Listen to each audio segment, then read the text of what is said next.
So go to this link, which is Chrome Web Store. We must always use Chrome for this whole entire exercise, yeah, because you want to use the extensions that they have. So go to Chrome Web Store and look for Tubebuddy for YouTube, right? Extensions, and then just click Add to Chrome. Okay, so it will ask, can you read and change your data? Okay, add extensions. That's done. And this thing will pop open. So just say yes to this too. All right, so I've already previously signed up for it and registered for it. So this is how it will look like. I already have it here. Perfect. You do not need to pay, okay? Just go for the free version.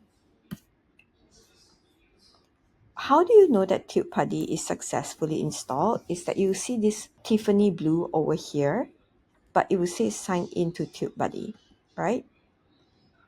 So I'll just need to sign in. Just click sign in. That's it. So once it's done, you can see the Tiffany blue here is here. At the side, it will appear as well.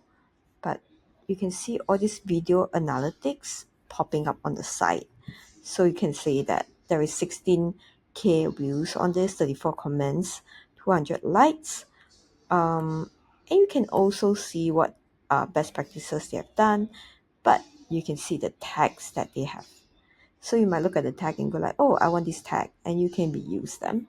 I can also look at the person's channel. Like, let me just click into this, and you see this channel analytics that is by Tubebuddy, so TB, right?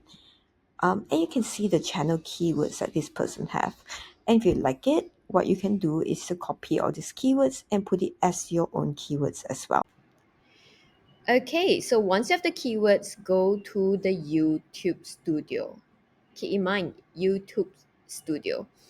Go to settings at the left side menu and click on that. Go into channels, then go to basic info, and then hit to keywords and paste all the keywords in here.